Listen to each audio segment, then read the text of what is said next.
too long ago.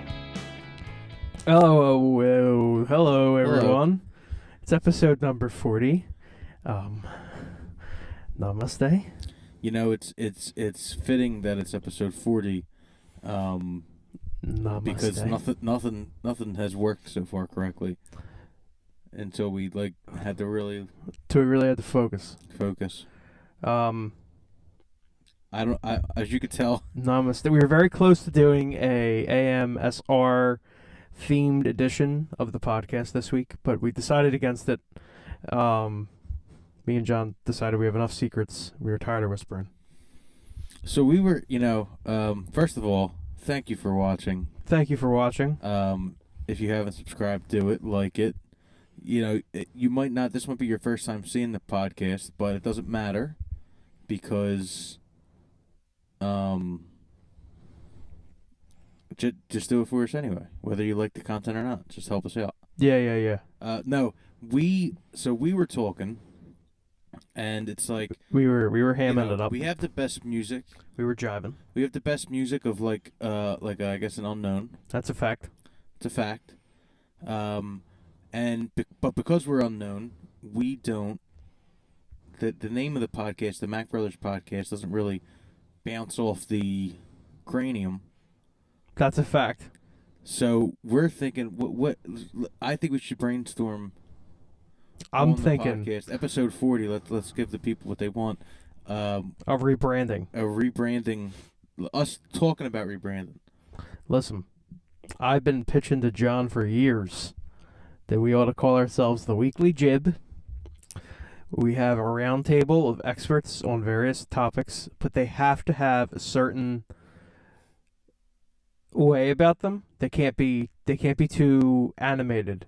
They can't be too out of the ordinary, and they have to dress very well. It can't be anything elaborate or exciting the way they dress. And I think we call that show the Weekly Jib. We have no commercials, and it's long form, like 4-hour episodes, and we call it the Weekly Jib. And we just get it all out there, and we just talk about it all. What do you think? I was half listening, and my brain, which is not the sturdiest, I was looking at myself in the video, and I was looking at the headphones I'm wearing. Okay. This must be why they're called cans? No one ever called them cans. That's actually put your cans on. Nope. No one calls them cans. Yeah, they do. They stopped. They don't do that. They never did that. Yeah, no one's ever said that to you.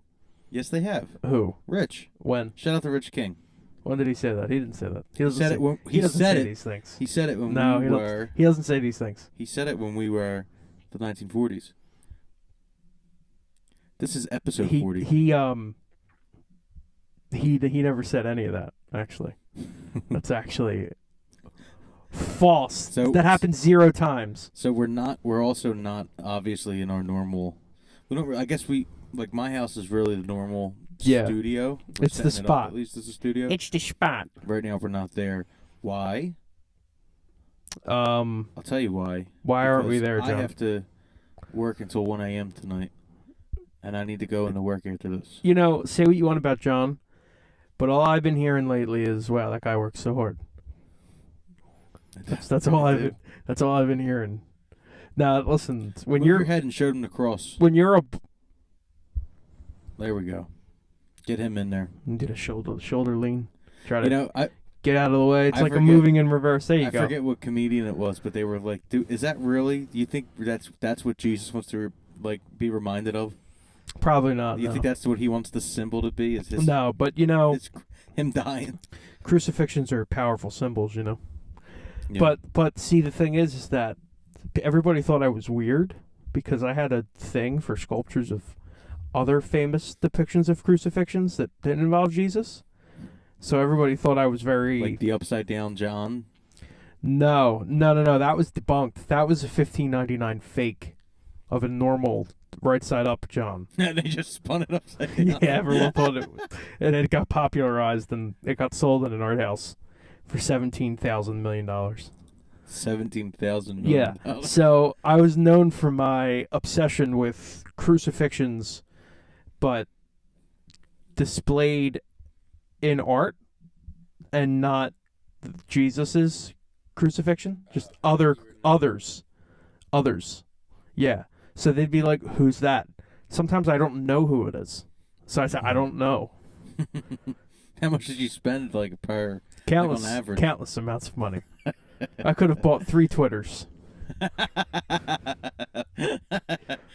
It's 131 billion. You're saying? No, I didn't. Definitely didn't spend that much on. More like 2.5. 132. More like 2.5 Twitters. More or less than one Elon, depending on how the market's doing. That's how much I spent on crucifixion art. I don't. He's just bought it, but I haven't seen anything change at all. Or too. Elon. On Twitter, they did this thing where they put out an additional official thing, but everyone thought it was stupid right away, so he nixed it. I seen something that said it may be just because I don't follow racists and idiots that I didn't notice like anything changing on my timeline. Oh, you mean like? But I mean him bringing people back. Well, they said like there was a jump in racial slurs. Oh yeah. Or something like that. And I didn't see. The algorithm didn't present that to me. I seen a video on Twitter of this incel kid. Yeah, we're gonna get rid of this on the Daily Jip, guys. Don't worry. Go on. I seen a video of this incel dude. Is that Andrew Tate? No. Is he an incel? I don't know. I thought an incel. No. I mean, he was, and now he's famous enough that he doesn't have to be. So I don't know if I know the definition exactly. Involuntary celibacy. They're involuntary. It's not that they don't want to have sex with women. They just can't. They just can't do it. They can't get women. I swear to God, I thought it was. Or was. men, or whoever they want to be with. They're sexless, and it's against their will. I thought it was a term that meant, like, we need to watch out for this person because they can be violent. Yeah, no, it's actually originally started as I think it started as a Reddit community for men that were having trouble with women, like dating women, and they didn't want to be celibate, but they'll have gone, say, 15 years without having sex or anything. So, like, when you say this incel dude on Twitter, I made a joke saying, "Oh, it's Andrew Tate," because he's really just a. You know who I saw the other day on Rogan?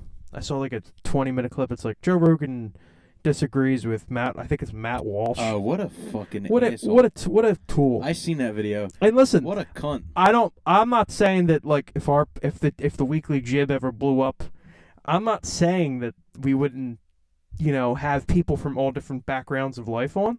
But I also am not saying that they wouldn't make. They would probably only last like 3 minutes because I'd probably curse them out. Yeah, like I would have cursed that dude out. I was getting mad.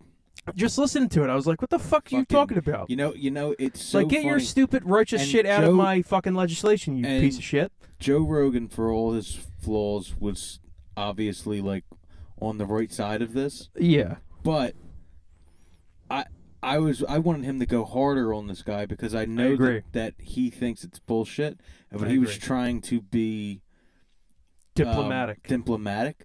But, like, that dude should get his fucking beard shaved and it fed to him. Yeah. Like, what a fucking piece of shit. What a tool bag. Again? I think it's Matt Walsh. Matt Walsh. If you ever see not Joe Walsh. No. He plays guitar.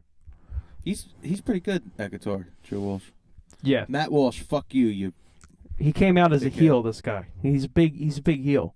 Joe Walsh or Matt Walsh? Matt Walsh. Joe Walsh is a babyface. But I feel like heels can turn babyface. I think there's a difference. I think that there has to be a harsher word for. Not in real life. No, like Tom in real life's a heel from 90 Day Fiancé, but I feel like he could turn it around still. Yeah, that's true. He could die a cigarette. You made a good point. And say, "Come here," and then. You made it. Can I make a few points about 90 Day Fiancé real quick? Yeah, but just remember I didn't watch any of it yet. All right, I'm not going to spoil anything. But what I am going to say is that 90 Day Fiancé is officially the greatest show I think I've ever seen. I'm on season 5 of 90 Day Fiancé before the 90 days, and I've watched I think 3 or 4 episodes. It's hard to tell because they're all 120 minutes long, and there's no nice way to say this other than they have the best casting people on the planet. Like, they need to use these people and say, find us a good president, find us good world leaders. They need those casting people to do that for real life issues, because they find the most fucked up people that, like, and the way they edit the show and the way they reveal things. Like, I already told you this, so I'm going to say it. The show opens with this mystic dude. I'm not good at all their names. He's a mystic dude, and he's like, yeah, I'm just meditating and I get into the spirit of the world. And I met this wonderful girl, online, and I have to bring my tarot cards with me. And, I just feel like the tea leaves are trending great. And, it's really tough for me to give up this bachelor lifestyle that I've been living. It's going to be really tough, but we're going to work at it. So then they show this girl, Lena. She has a beautiful face. She's like, hi, I'm Alina. I'm a Russian singer, and she does something else too. Like, she's like, she models because she's really pretty, and she sounds pretty funny. She has a cool personality. She's like, yeah, I've been talking to Gregor. I don't fucking remember the guy's name. I've been talking to him for a while, and I hope he could just handle the fact that I have like the world's rarest form of dwarfism. And they zoom out, her legs, like, she could barely walk. She has like the way they do it. It's not the fact that, like, I have anything against little people or anything like that. That's not what I'm saying. What I'm saying is the way these people who do this show, yeah, the producers, the way they reveal the fact that she is a little person is, like, designed to make you go, what? Like, where did that come from? Like, why aren't we leading with this? It's I like, gotta watch it. So the way they reveal things is just like, like, I don't even know if half the time they're just so good at building these things up, or if these things are really that crazy. I think so. It's on Discover Plus. Yes. And I thought I paid for it, but I don't. Yes, they took it off of Discover Minus not too long ago. You will get some of those little zingers on the Daily Jib. It's not going to be called the Daily Jib. What? No, it's not. No, listen. There's no way. So when it is the Daily Jib, if you guys want to send in your jibber jabbers, then go ahead. Hey, it is episode 40. Until we get to episode 1940. Yes. We might as well talk about some of our songs from our previous band, what would it 1940s. Would we be... If we do an episode every week, to get to that, we'd be in, like, our 70s? No. We'd be in our 30s. 30s? We do 52 a week. Oh no, yeah, we. You see what I mean? 52 a week. Well, I feel like we're gonna get we might be in our 40s, 50s. Hopefully, we get to a point where we're doing a couple a week because it's growing. You know what I mean? And that can be part of our job. Yeah, I mean, I also just like doing it anyway, so I wouldn't mind doing it. Yeah. Depending on what the situation is. And we're starting to get guests. We've had Todd Fury on. John, already. what do you mean we're starting to get guests? We've had Todd Fury on already, our first guest ever. We've had go back and check out the Toddcast. Zach Bagels, who saved your life. Thank you, Zach. And next week can I do a little? I don't know if that comes through, but that's a drum roll. Very, very lightly. Next week we have some of our best friends in music, Bees. I'm so excited. They're on next week, and we're going to have more guests, but we're going to do it 1 week at a time. We're going to leak it out. So Bees is John on next didn't like my plan. Excited. It was every person we could think of. We were going to have them all on at the same time. John didn't like that at all. Well, all right. John so said, Bees how are we going to have 700 people on the podcast at one time? Bees are the sponsor of this week's podcast. Yes, Actually, thank you, no. Bees. No, they'll be the sponsor of next week's podcast. This week's podcast is sponsored by the 1940s. Oh, we're talking about old songs today, boys. All right, so real quick, let's just start at the beginning of it. We're in a band with. Give me word associate. Oh, It's- we're doing that? We're going to briefly go through the whole tenure. Band. We play in band with people. So we were in a band with two other people. With people. They were. No, originally it was three. It was we were in the band it with was three before we were people. called the 1940s, though. So if we do it this way, right? You did music. Remember when you were a kid and you had you used to rap and stuff, and you used to. John did We're music. not going to go back. John did music. He danced like this, We're not and gonna then go back I that saw far. John dancing around, and I said, "Oh, sure, I think I'll do that too." So then, fast forward to we're teenagers now So we're teenagers. We start a band with a bunch of with people. our friends. Well, none of them are our friends anymore. They're called people. With people, and then we kick. We didn't kick out, but It's complicated. It's so complicated. One person left, and then another. We're person, going to use the word disappear. While the one person left, and then I learned guitar, and then I learned guitar good enough to take over rhythm. Matthew became lead. The person that was lead went to bass. Hello there. And the drummer was the same person. Then the drummer left, and we were stuck with three of us. And then there were three people. And then we got another person. enlisted a lunatic as drummer for a couple weeks. Oh yeah. There was a few weird weeks. From that is where not only Marino and Across from Peking were born from that time period, but they were born there. The name the 1940s was born because why? I thought of an album name where there's 20 40s in a fridge, or an album cover. There's 20 40s in a fridge. The camera's facing me. The fridge door's open, and I'm taking 140 out, 40 ounce of beer. Would have been Hurricane, high gravity, 8% alcohol. Taking a 40 out, and then the album would be called the 1940s. And Matthew says to me, that is the band name that's not the album name. And then we became the 1940s. It's a better band name. We kicked out the lunatic, then we kicked out the other lunatic, then we added two more people. Matthew spent a year teaching someone on bass. It was a lot. There was a lot of stuff that happened. We had a manager who we kicked out because he was a dickhead. Our drummer, we mutually decided to break up with our drummer. We didn't mutually decide. The bassist left because of reasons. And then we enlisted the 1940s that recorded the records that you can look up on Spotify. And then during COVID, we mutually all agreed to part ways. Me and Matthew became the Mack brothers because we wrote a vast majority of every part of every song. Not to say that the last two members didn't contribute. They did. But it was just the facts that they came in late, and we already had a bunch of music. And we all decided to go our separate ways during COVID mutually. But now that everyone's caught up, let's get to the actual songs. So all of that. So the way I was going to summarize that was we played with a bunch of people, and then we grew up, and then now we play music with each other. Yeah. That's a much easier way of summarizing it. Well, I like that, this is episode 40. That's true.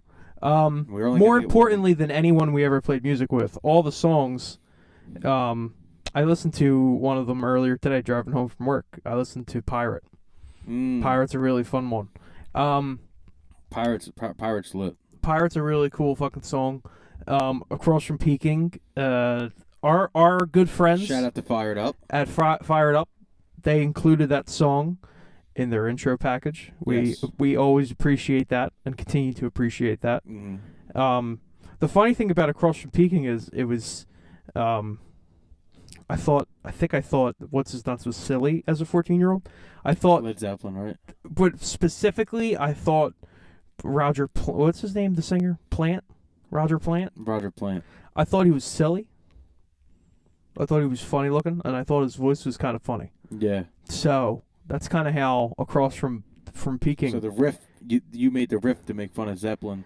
Yeah. And then. Yeah, that's kind of how that song started. I wrote it about a hotel party that I actually attended. Yeah. And now that I'm older, I don't got nothing against Robert Plant. No, he's a pretty cool guy. I mean, they're all thieves, but they were pretty cool. You know what though? Nah, they were a little bit What's worse a than what's a little bit of thievery in the night? they were a little bit worse than like the normal thieves. You know what? If it was like 1975, I'd be like, fuck Led Zeppelin. Fucking thieves. They ought to give credit to those musicians. But I feel like most of them are probably all dead now, so fuck them. Yeah. We put out other songs too. Florida is our most listened to song that we ever wrote together. Florida's cool. So Florida, everything in Florida, really everything in almost all the 1940 songs are like real things that happened. Yeah, Florida's To you. about a trip that me and two of my best friends at the time, one of them I'm still best friends with, shout out to Drank Taylor, which is also a song. Drank Taylor's also a Drank song. Taylor's Yeah, that's a song. But me, Drank Taylor, and another kid, we were going down to Ocean. We were supposed to go down to Florida, and we couldn't afford it. But I wrote the song before we realized we couldn't afford it. So actually the song is more of a fantasy of a vacation than an actual vacation. It rolls off the tongue a lot better than Ocean City, Maryland. You kidding me? You kidding me? That's change number 1 on the weekly jib, man. And then, so Minerva number 2. Yeah, fuck that song. We don't care about Minerva. Are you kidding me? I like Minerva. You bring that up right now? No, I like Minerva. Minerva's in G major. John played Minerva for me, and it's actually kind of fucked up when John shows me songs, because I already know that they're good songs most of the time. I mean, I think there may have been 2 songs you've ever showed me that we didn't use in some capacity for something, and they're not even worth remembering what they are. Yeah, I couldn't tell you. That's what I'm saying. Like 2 times you actually played me a song, said I have a new song. I remember one of them. It was for a record. It was for a album that's coming out in the future for us. Yeah. And it was something that I worked really hard on, and it was like one of my rare like total misses. Like sometimes I could salvage something out of it. Yeah. But it was a total miss. Yeah, you went in deep on it. It was but anyway. So John plays Minerva. That's you. That's how you play Minerva.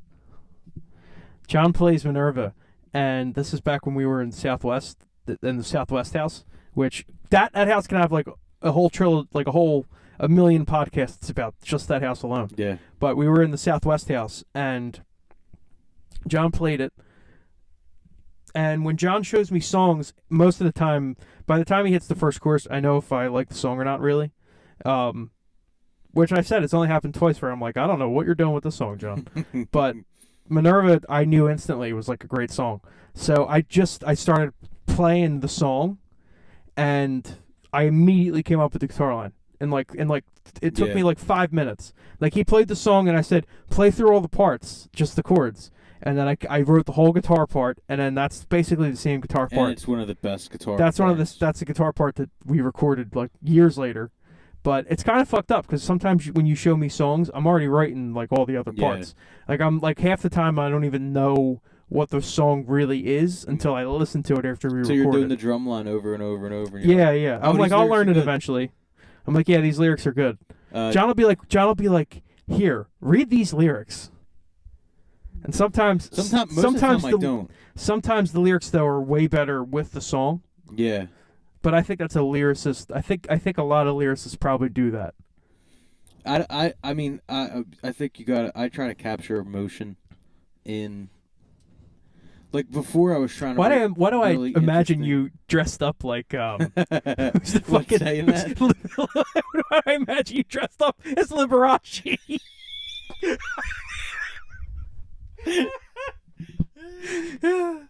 What, saying that? I just try to capture emotion. Can you I don't think I can. Can you be John the artist for just No. Why not? Because you're gonna laugh. I want to do radio interviews where I don't care at all. I'm just sitting there like and you're like, it's the emotion, it's the presence, it's the feeling. Well, okay. John had to have such tolerance in the studio to record that vocal. Can you hear me still? In your thing? Can you hear me? What? In your headphones? Yeah, I can hear him smelling. So, I will be artist Sean for just a second. At first, when I was writing lyrics, it was about how good the lyrics were more than, and the melodies were always decent, but the first example of me melody first and then catching the emotion of the music and then adding lyrics to that Ooh, this is a good one. is Just a Summer Away, which we just Get released. out of here, really? Yeah. That's pretty cool. I listened to, because the music was almost done first, which is rare for our songs. Usually I have some chords and some melodies and some lyrics before we add around it. But this was a demo that you had, Just Summer Away. Sir, it used to be called Surf's Up. Surf's Up. And I listened to it, and I learned the chords, what the chords would be. Which it's remarkable how much of that demo has survived in the song. Yeah, most of it. Yeah, besides the there's like ending part. The bridge part didn't exist. Yeah. There were parts that didn't exist. But that was the first time where I listened to the music first and said, what is this music telling me? Mm-hmm. And then I wrote Just a Summer Away. That's a cool thing. That's a cool moment. Which is out now. Just a Summer Away, There Goes My Baby, double A side. Songs of the Fall. Songs of they really are the fucking songs of the fall. They're beautiful songs. Just a Summer Away, There Goes My Baby. Go listen to them right now. Go listen to those songs. All right, so Minerva 2, 3, Across from Peking, which we talked about already. 4, How Are You? Oh man, How Are You is such a fun song.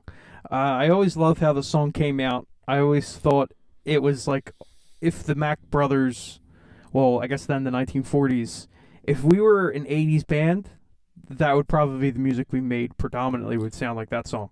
So funny enough, it's the one song where it's the least song I listen to. Yeah, I haven't listened to that song in a long time.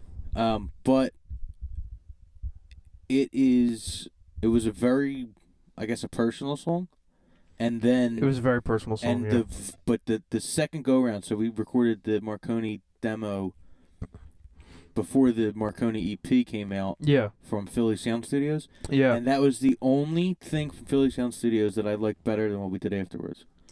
But just my vocals.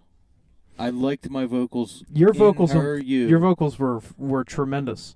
I liked my vocals in How Are You, the demo, more than the EP.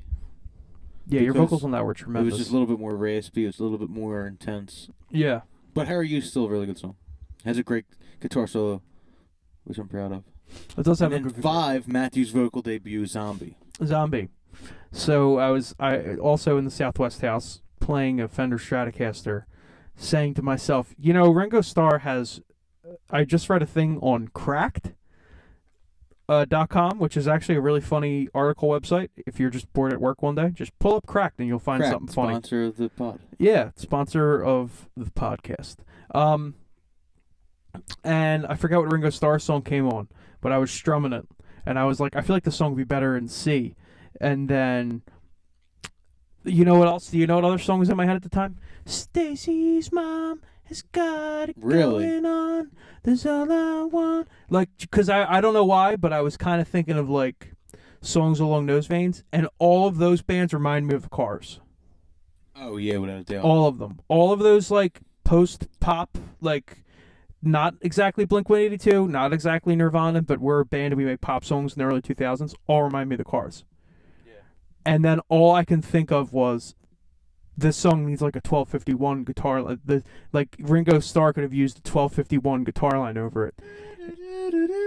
Yeah. Well, that type of guitar line, and then like the Cars.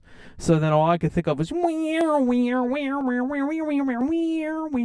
that's how the melody of Zombie happened. And that's how the main melody. So Matthew came up with Zombie. I want to be a fucking zombie. Zombie. I want to be a fucking zombie. No, it wasn't. It was Don't Want to Be a Fucking Zombie. Oh, Don't Want to Be a Fucking Zombie. I don't want to be a fucking zombie. And I wasn't even singing it serious. I didn't think that was going to last. And I was singing it as a joke to John. It's like, sometimes when you have a melody, you just make filler words. Yeah. I took the chord, which was C, and there really wasn't any other chord besides C, and I think you did go to F, though. Yeah, I had C and F.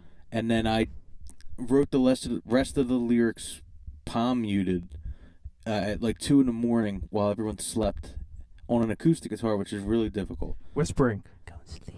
Yeah. Zombie, I want to be a fucking zombie.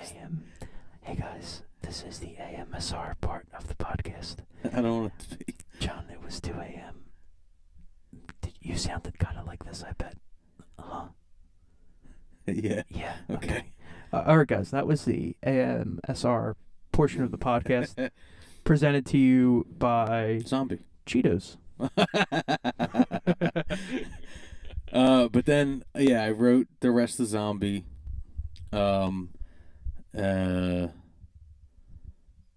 On acoustic at 2 a.m. while everyone slept, and I changed the words to "I don't want to be a zombie" to "Zombie, I want to be a fucking zombie." Yeah, which was a great decision. It was a very And then meaningful decision. Dickhead old manager wanted us to take the word "fucking" out of it, and it's like, Yeah. are you high? Yeah. Like, if you listen to the song, which you should right now, or after our podcast, go listen to the 1940s Zombie.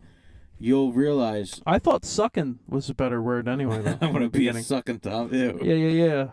You realize that you can't have the song without fucking. Yeah, you really can't.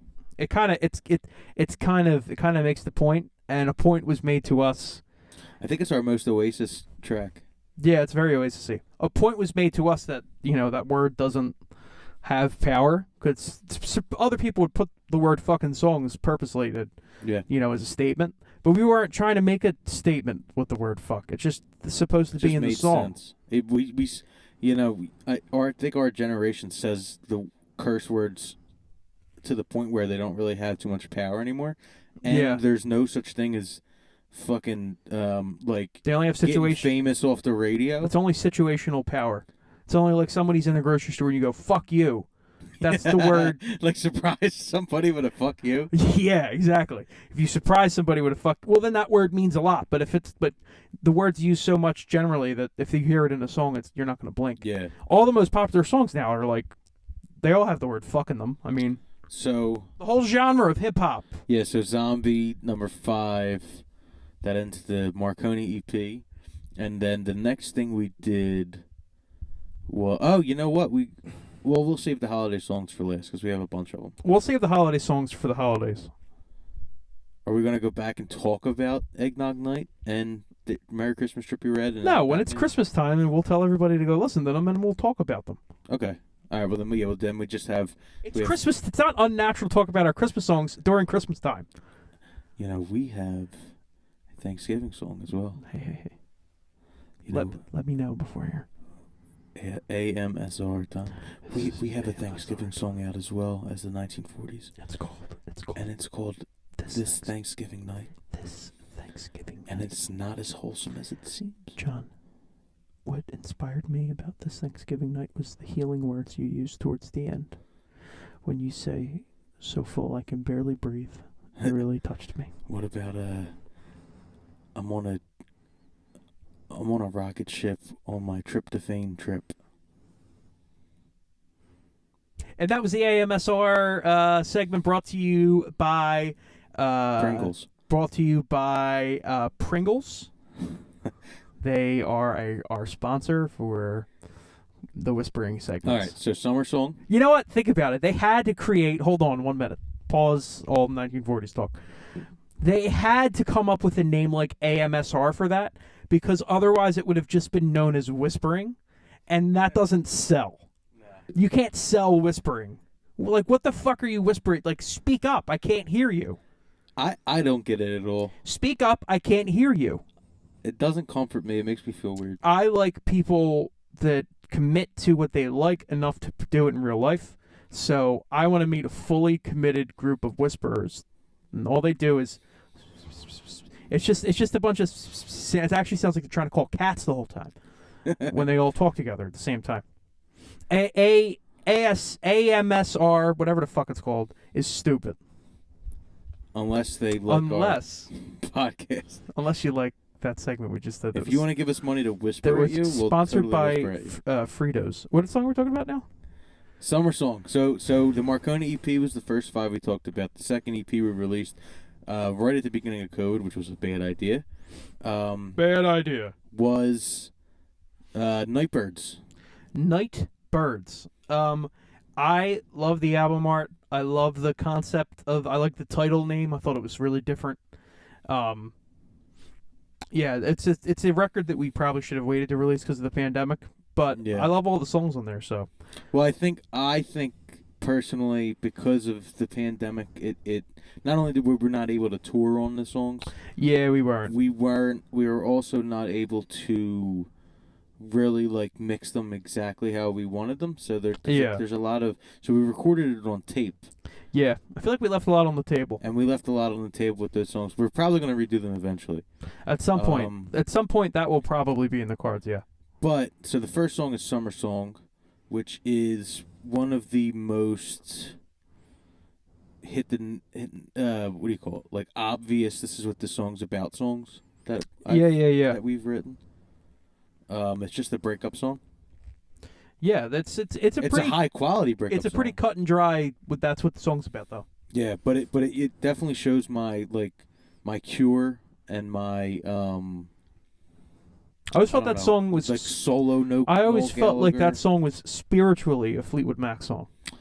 Oh, I forgot. Fucking spiritually, Mac. Of course, it's spiritually more than anything. But no, seriously, I feel stupid right now because I wrote it after the first time I heard Silver Springs. Dreams. Oh, Dreams. The first time I heard Dreams, I wrote Summer Song right after.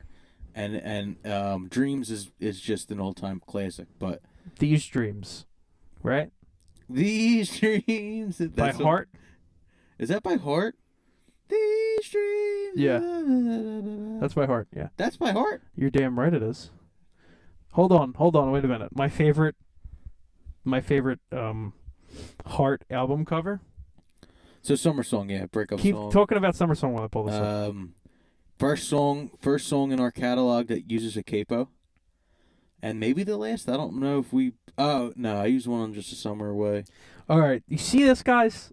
What the fuck are they doing? I can't see. What's this? What is it? I'm showing everybody that's watching this. Look at this album cover. What the fuck were they doing? Look at every person. Look at all the people in this album cover. The fuck were they doing? I can't believe they sing These Dreams. Dude, look at that guy. Look at this guy. Look at his shoulder pads. Look what they did to his forehead. Hey, it looks like he's saying. Looks like he's saying like. It looks like he's like.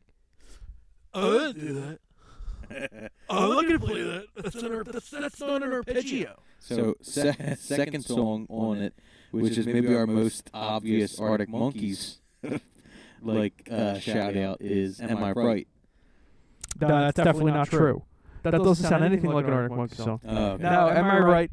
You know what? Oddly enough, I think it's also our first attempt at almost like it's almost rap. Look at this guy; he fits right in. That was an Instagram post. Oh my god! Look at this boy right here. I fit right the fuck in. I remember that post. And that's actually properly scaled as well. I am really that much bigger than all those people. So, am I right?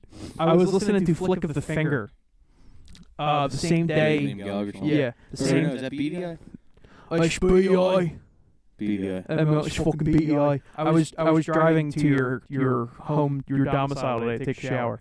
And I had on sunglasses because it was bright out. I had my hood up. I don't know why I had my hood up. I just had my hood up, and I have this beard that I was originally growing for the Phillies, but now it's kind of just no shave November, so I'm just gonna see what happens to it. I'll shave it Saturday. No shit. Yeah, I'll just give money. Here's the thing. I felt like I looked like an absolute lunatic. But then I also felt like I kind of look like Liam Gallagher right now, so this is okay. I told you the other day. Yeah, Liam Gallagher. Yeah, I felt like I could pull off the drugged out rock star look right now. You know what I mean? Yeah. And I'll be the actual. All those people in CVS definitely thought I was drugged out. I don't know if they thought I was a rock star. Is it because you fell asleep at the wait line for the pharmacy? No. That would be 2020. That would be 2020 all over again. So yeah, am I right? Obviously, I wrote it song after listening to a lot of Arctic Monkeys, but I also just don't listen to that, and then don't listen to like One for the Road or something. And I also listened to a bunch of Juicy J. Yeah. Listening to like 2012 hip hop, whatever the fuck that would be. Yeah, and I was listening to BDI because I wanted the drum line. So 2012 hip I wanted the hop. drum line to be very militaristic, you know, marching Arctic in. Monkeys equals Am I Right by the 1940s. And then Matthew wanted to put a marching band. With a great guitar solo. It's a very good Thank guitar you. solo that Matthew made. Thank you. So, I know we already talked about Pirates. So third is Drank Taylor.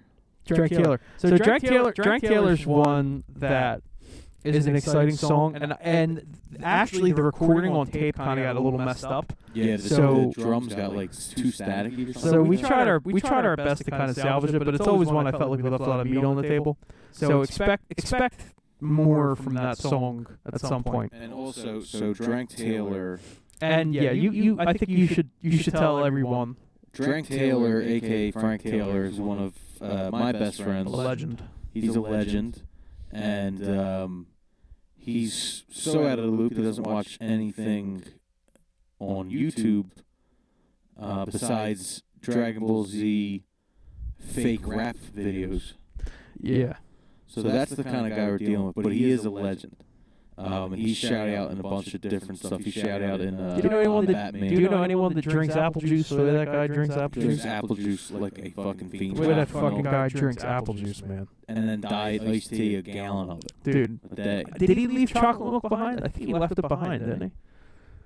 I don't know. He left his gloves in my house. It was summer. He left his gloves. He left his gloves in my house. His summer gloves. In July. He has summer gloves though. That's why he left them. Well, they're his driving gloves. He has to keep his skin. He has to keep the skin nice when he drives like that. He doesn't know how to drive.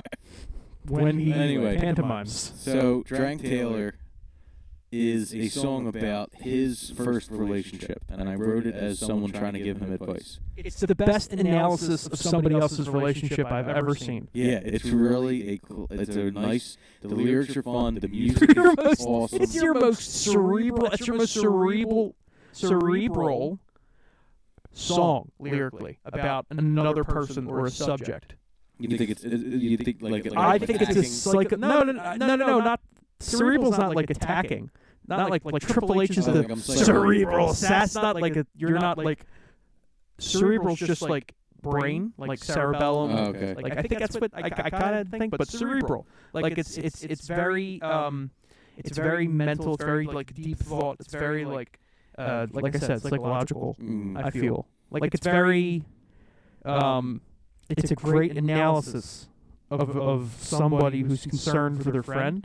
Because they might be getting taken advantage of in like a new relationship, like really, really, really well written. Thank you. Way like song like that. Like that's a song I expected you to write now, not when you were like 17 or when you wrote it.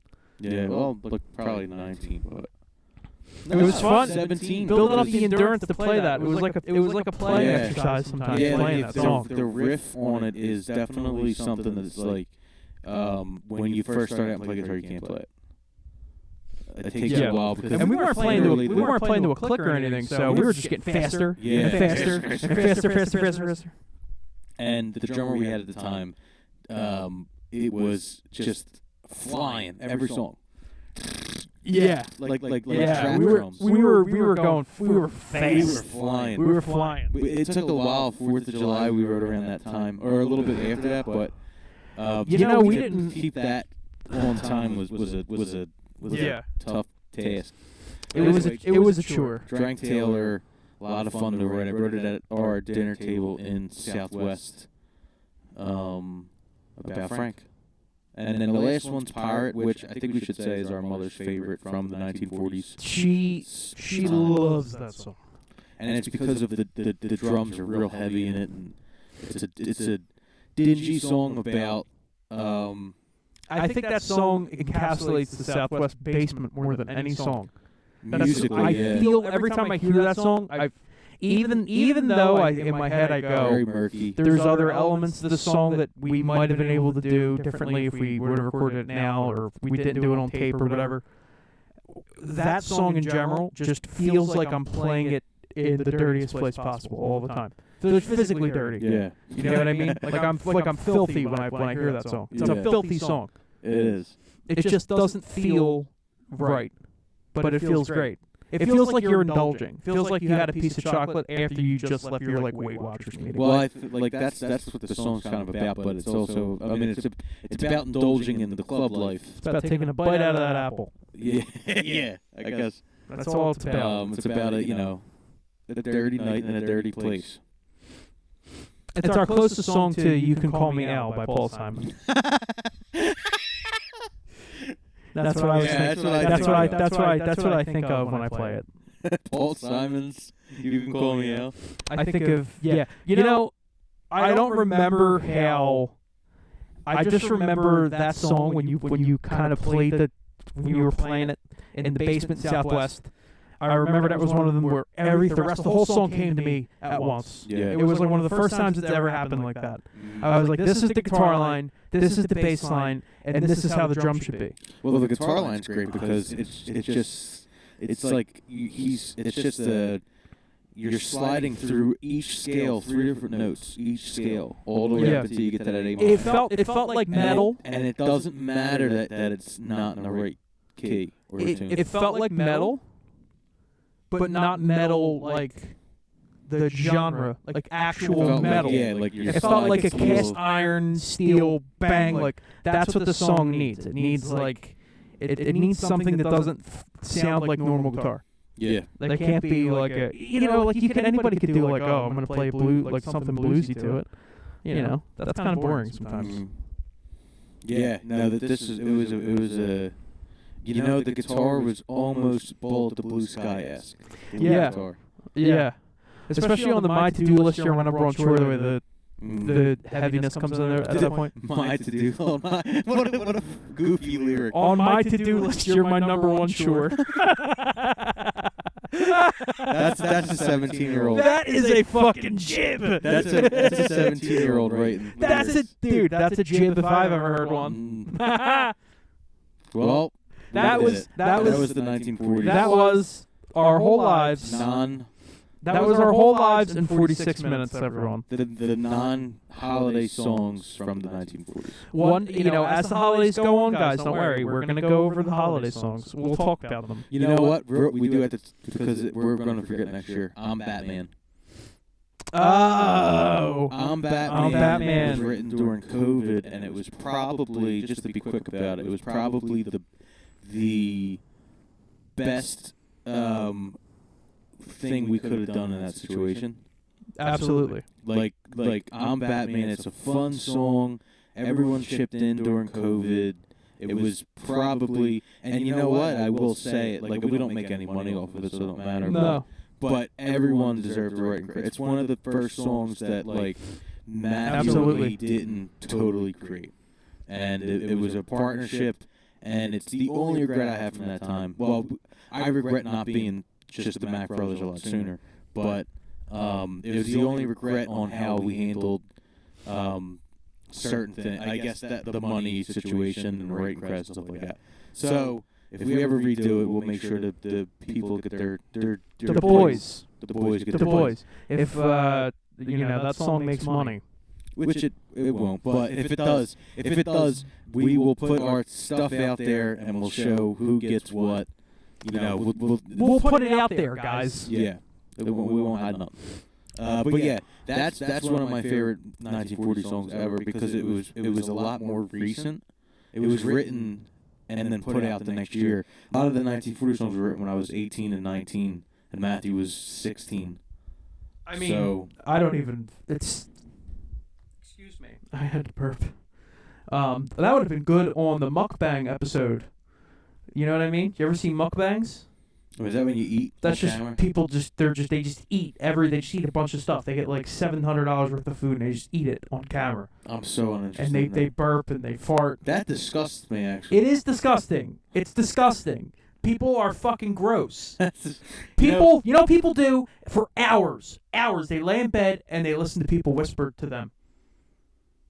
We're back on that. That's AMSR, in case you were wondering. It's so fucking stupid.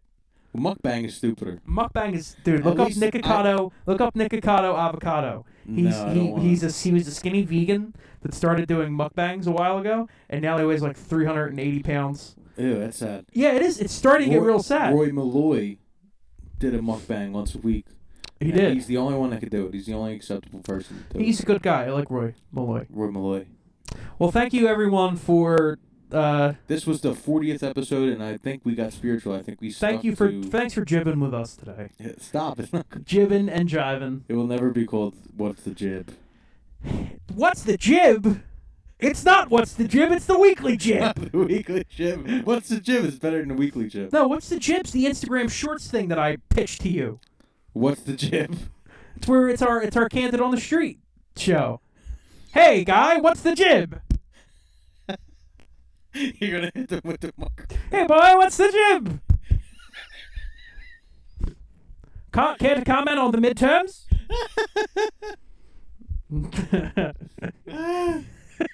Yo, shout out to John Fetterman. He's Yo, sponsored by... listen. Anyone, I don't care who you are, if you can't respect the fact that this dude could barely string together a sentence and he campaigned the whole time in a hoodie, and he won? I mean, he's the quintessential Pennsylvanian. Yeah, I know. He can barely talk, and all he does is wear hoodies. He looks upset all the time. He looks like he's like you can say, oh, he looks like a South Philly guy because he looks my back. I got the thing. I went to my chiropractor earlier. I had the stroke. I said to my chiropractor, "It's my back. It's my back. It hurts. I can't bend over. I can move side to side, but I can't bend over." He looks like he could be saying that, but he also looks like he could not be saying that. He looks like he could just be John Fetterman also. He also could have a farm in central Pennsylvania. Yeah. Like if he took the hoodie off and put the fucking overalls on. Yeah, he's every man. He's in every Pennsylvanian. Listen, I Josh like Shapiro is a fiery boy. Did you listen to him? I don't know a thing about Josh Shapiro. On the Rational National, which is the sponsor of the pod. Is he a fiery boy? The video I seen, he was pretty fiery. Good for him.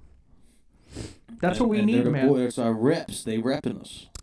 Listen, I actually got a black and blue on my arm. all I'm saying is I fell into the bathroom door today. you did. Now my arm hurts. You know the hook. You know the hook that. You sure it wasn't me, Jibbin? No, but that you hit the spot. You know the hook on the inside of bathroom stalls that hold jackets. I tried to open the door with my arm, and I realized it went in and it said it That out. sounds so painful. Fucking jabbed my That arm. sounds so painful. Fucking hurts. Oh my lord, that sounds so painful. That's terrible. Yeah, you don't want to leave the people. Oh, wait, real quick. I'm sorry. Good. So I'm in charge. I have all the keys of the building, and including elevator keys. And everyone else. And when people get stuck, me and this other guy have to restart the elevator with the keys. Yep. So my name's on the inside of the elevator, Mackara, Mackara, and damn right. But listen, it's a fish place. Someone with a marker put L at the end of my name, so I'm John Mackerel. That's really great. Me and the owner were laughing at myself. Oh, that's so funny. John Mackerel. Oh, that's really good. Really good. That's really funny. All right, what are we leaving with? This is the longest one in a while. Oh God, I don't remember what I was supposed to tell the people. Like and subscribe. Thank you for watching. Thanks for jibbing and with us. I really appreciate it. Stay tuned next week. We're gonna have our really, really good friends on. Bees. We call them bees. So stay tuned next week to find out why they're good friends of ours. And our podcast is free flowing, so we're just gonna bullshit with them. Hopefully you can get to know them. Hard hitting questions like, what is 1 times 1? We're gonna ask hard hitting questions like, what do you think of China's no COVID policy? That's the first question I'm gonna ask Mike from Bees. What do you think about China? Is the second? That'll be the second question. And the third question, the third question will be, what do you think about foreign trade with Asian countries? Why are you so hard up on them? Listen, all I'm gonna say is, you can't deny the fact China. that this whole thing's been rigged. The whole thing's been rigged. Are you a secret Trumper? All I'm gonna say is the midterms were a total hoax. They were a sham. They should have never happened. I will say, if we win, I should take all the credit. If we lose, I should take none of the blame. You know, that was an actual quote today. He really said that was an actual quote. No, good for everyone that voted. I voted yesterday. I think voting's important, so I wanted to leave everyone on the, hey, you may have missed this election, but, go out and vote the next election. You know what? The vote barely means anything. Do I have a hot take right now? We're only telling you to vote if you vote the way we vote. No, go vote. If you're a Republican, go vote. Go make your voice heard. Go make your voice heard. I don't think anybody should ever vote again. That's my hot take. Let them figure it out. You know what? I changed my whole viewpoint on it just in that one moment. I completely agree with you. No voting. No voting again. Never again. Everyone. Listen, what would happen if nobody We're either decided all in to vote? or not. If no one decided to vote, nobody. 0 people. What would happen? Oh, I don't know. What would happen? Oh, it would be great if they fall to the death. Thank God. That would be great. That would be great. And we could put it on C-SPAN would finally pop a rating. I can't believe this, but it's looking like Biden versus Trump again. Oh my God. Here we go. We're gonna have some great times on the podcast. We could go over some of our when Trump decides to well, that actually might be fucking like tomorrow when he decides to run again. I think he's coming. All I'm saying is that one of his best lines ever was, if the Republicans win, I want all the credit. If the Republicans lose, I don't think I should get any of the blame. I thought that was the funniest shit ever. Oh man, he's a funny dude. But it's dangerous. Like, it's dangerous. Yeah, it is Objectively, dangerous. It's dangerous. But it's also really funny. Yeah. It's also really funny. Who was it? Who was a Republican before? So Reagan, I guess Reagan made the Republicans the way they are now, right? Ronald Reagan, yeah. So was Nixon was a Republican, right? Nixon was a Republican. So what was? I know he was like a He was a cheat. He was a cheat. He was a cheat. He was a crook. Download dirty dumpster. So he got caught. So the story with Nixon was he got caught downloading porn on a government computer, and he spilled his water on the guy who sits next to him. Watergate. Is that why it's called Watergate? That's what happened. He's dirty. When I say he's dirty, he has weird sexual proclivities. What was his politics? I don't fucking know. I don't know what Nixon's politics were. You know what? I did watch a few things about Nixon, and a lot of the things that were passed during his presidency were actually pretty positive. Like, I think he ended the Vietnam War. Can we get Republicans that aren't lunatics? Can we get anybody who's not a fucking lunatic? This is my thing. If it wasn't so dangerous, Trump's the way he talks is funny. And if he was saying the right things with his temperament, I would enjoy it. If he basically was trying to do anything other than being a dictator, it would be better. And I think progressives should do the same thing, and be because if they were not fucking wimps, they're very wimpy. If they weren't wimps, and they were, if it was a progressive's mind in Trump's body, I mean, I think it would be a landslide. I'm gonna put it even more broad. If it was any reasonable person's mind in Trump's body, it would be a landslide. Yeah. Like anybody. You think DeSantis? You think they figure out who they're gonna go for before, or you think DeSantis and Trump are gonna Listen, I want a vicious primary. I want them to be attacking each other left and right. I actually am of the mind. I think the Republicans would do well for themselves if they decided to. If they would try and put all their chips with DeSantis, just because it don't look. I mean, after these midterms, it don't look like Trump's people that he endorses are going to win anything. I don't think they are either. But I think a lot of women just don't also want to be told what the fuck to do with their body. That's my biggest thing. I don't want to hear what anyone has to say that's fucking that like that Matt fucking whatever his name is. Matt Walsh. Him saying gays shouldn't marry. I hope he dies in a fucking plane crash. Fuck that guy. Yeah, I don't think because any that of that's kind of good. shit. That kind of shit. Anyone that thinks that is just it makes me so fucking mad. I have no problem with you know. Oh shit. Everyone has. Yeah, we gotta.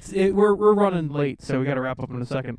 I have no problem with obviously everyone has freedom of speech and all that, but I if you're a guy like Matt Walsh, you shouldn't be given. People shouldn't be giving money to him.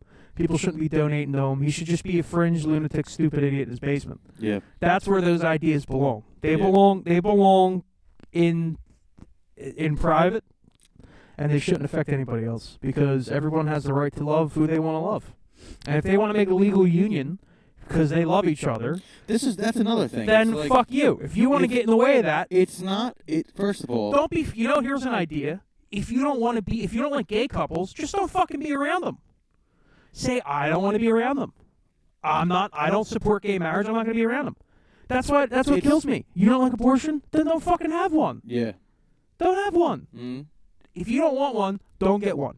But don't stop somebody else from getting one. You learned in South Philly real quick to mind your fucking business. You do. So it kills me when all the South Philly people want to be in your fucking business. They're just racist and sexist. That's what it is.